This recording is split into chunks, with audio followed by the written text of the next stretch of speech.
হইবার কোনো বিষয় নাই। বদরে বদরপুরি রহমতুল্লাহ আলাই যে মাদ্রাসাত পড়াইছেন ফুলতলি সাহেব কিবলারে, যে মাদ্রাসাত ফুলতলি সাহেবের শিক্ষকতা করছেন, যে মাদ্রাসাত ফুলতলি সাহেবর সম্বন্ধিক বদরপুরি সাহেবর সাহেবজাদা মাহমুদুর রহমান সাহেব রহমতুল্লাহ আলাই সুপারিনটেন্ডেন্ট প্রিন্সিপাল হিসাবে আসলা। ও মাদ্রাসা বর্তমানে কলেজ হয়ে গেছে, তালা মারা হয়েছে। মাদ্রাসার কাপড়ওয়ালা তালেবা হিসাবে কোনো একজন ই গন্ডির ভিতরে এই এরিয়ার দেখা যায় না। কতটুকু আমরা ফিল করি আর আমরা অন্তরে জানেন। আপনারা মোবাইলের যুগ কিচ্ছু উচ্চারণ করা যাবে না। এক এক বৃহত্তর এলাকা, আগে যে এলাকা দিয়া সাইকেলে মোটর সাইকেলে স্কুটি নিয়ে তালেবা হল হরহ দেখা যাইতো, এখন বৃহত্তর 15 কিলোমিটার যাইবা গিয়ে একটা তালেবা দেখা যায় না। তালেবা নাই, মাদ্রাসা বন্ধ, তালেবা নাই। এরপরে বেসরকারিভাবে যেগুলো মাদ্রাসা শুরু হয়েছে, সরকারে ও পর্যন্ত চাপ সৃষ্টি করছেন। সরকার মহোদয়ের পক্ষ থেকে 1 টাকা অনুদান দেওয়া নাই, কিন্তু বাধ্যতামূলক করছেন যে সম্পূর্ণ ভারতের যত আসামর শিক্ষানীতির এটা একটা অ্যাক্ট আছে, শিক্ষানীতির যেটা অ্যাক্ট আছে সেই অ্যাক্ট অনুযায়ী যতটা সাবজেক্ট পড়ানি লাগে সব সাবজেক্ট মাদ্রাসার বেসরকারি হইলেও পড়াইতে লাগবো। তো আমি যে মাদ্রাসার খিদমতে আছি, মাদ্রাসা তো 1 ঘন্টা কোরআন শরীফ পড়াইতে লাগে। 1 ঘন্টা পড়াই আবিচ্ছা ওয়ানি যাইবনি। আপনারা কোন হাফিজি যারা পড়িতে আপনারা দিলতেন খোকুয়া 1 ঘন্টা কোরআন শরীফ দৈনিক 1 ঘন্টা পড়িয়ে আপনারা আবিচ্ছা পাওয়া সম্ভব আসেনি? ইন্ডিয়ার বর্তমান রাইট টু এডুকেশন অ্যাক্টর অধীনে মাত্র 1 ঘন্টা কোরআন শরীফ, 1 ঘন্টা সোশিয়াল স্টাডিজ, 1 ঘন্টা জেনারেল সায়েন্স, 1 ঘন্টা ম্যাথমেটিক্স, 1 ঘন্টা ইংলিশ সাবজেক্ট, 1 ঘন্টা অ্যাসামিজ, 1 ঘন্টা হিন্দি সাবজেক্ট পড়াইতে লাগে, 1 ঘন্টা বেঙ্গলি আমরা বেঙ্গলি বাংলা সাবজেক্ট পড়াইতে লাগে। ওই ধরনের 1 ঘন্টা করিয়া পড়ানির পরে আপনারা খুব এই বেসরকারি মাদ্রাসাগুলোর উপরে চাপ সৃষ্টি হয়েছে না হয়েছে না?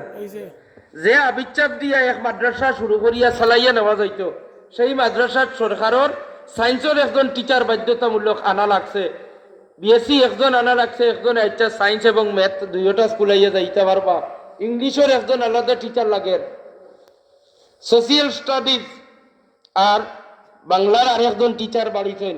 ও কতজন টিচার অকল বাড়িছেন আপনারা বুঝুক কোয়া। এর মাঝে কোরআন শরীফের ইবাইদে আবিচ্ছাপ একজন আসেন। সম্পূর্ণ এলাকাবাসী বা ফান্ড কোনো এরিয়াত ফান্ড আছে, ফান্ডের মাধ্যমে বেসরকারিভাবে 10 জন 12 জন শিক্ষক সকলরে চাউল কালেকশন করিয়া কোনো এলাকার সুপারি কালেকশন করিয়া ওইরকম এখন আবার মাদ্রাসা আমরার মাদ্রাসা সকলতে আবার জিতা করিয়া এই ধরনের পরিবেশ তো আপনারা রাইছে না। এই ধরনের পরিবেশ আপনারা রাইছে না। আপনারা সচেতন এবং সুচ্চার তখন জানি আল্লাহর বাস্তে আপনারা খিদমত অনুরোধ করিয়া যাইয়া যে আপনারা এই যে আবিজি মাদ্রাসা, এই আবিজি মাদ্রাসা এখান সাধারণ আবিজি মাদ্রাসা মনে করবা না। ইসলামের উপরে কোনো মারাত্মক হামলা আইলে হুজুরে পাক সাল্লাল্লাহু আলাইহি সাল্লামের ওফাত শরীফের পরেও একটা ইসলামের উপরে মুসিবত আইছে। সাইয়েদনা আবু বকর সিদ্দিক রাদিয়াল্লাহু তাআলা আনহুর শাসন আমলে বেঈমান মুসাইলামাতুল কাজ্জাবে মিথ্যা নবুয়তের দাবিদারে মিথ্যা নবুয়তের দাবি করছে। সেই দিন বেঈমান মুসাইলামাতুল কাজ্জাবের লগে প্রতিপক্ষ প্রতিদ্বন্দ্বিতা করবার মতো ইসলামের দায়িত্ব নিয়ে যারা গিয়া ইসলামের পক্ষে নবীজির শরীয়ত এবং দ্বীনকে জিন্দা রাখবার লাগি যারা জান কুরবান করছেন, এরা আমরার মতো কেউ নাই। এরা আসলে হাফিজে কুরআন আর কারিয়ে কুরআন 700 জন শহীদ হয়েছেন। সুবহানাল্লাহ, 700 জন আবিচ্ছাপ কারি সাহেবগুলোর শাহাদত বরণ করার খবর পাইয়া সাইয়েদনা উমর ফারুক রাদিয়াল্লাহু তাআলা আনকে সাইয়েদনা আবু বকর সিদ্দিক রাদিয়াল্লাহু তাআলা আনহুরে চাপ সৃষ্টি করছেন, ভাই আবু বকর যদি এখনো কোরআন শরীফ যদি আমরা একত্রিত করি না তাহলে রাসূল পাক সাল্লাল্লাহু আলাইহি সাল্লামের উম্মতে কোরআন শরীফ পাইতা নাই। কারণ কি সব আবিচ্ছাপ সকল ইয়ামামার যুদ্ধত গিয়া শহীদ হয়ে যেতরা, আমরার উম্মতে মুহাম্মদিয়ায় সারা আবিচ্ছাপ সকল শহীদ হয়ে গেলে কোরআন শরীফ পাইতা নাই। ও কথাটা মনে রাখবা। এই কথা কইলাম বুখারী শরীফের হাদিস, বুখারী শরীফে এই কথাটা আছে।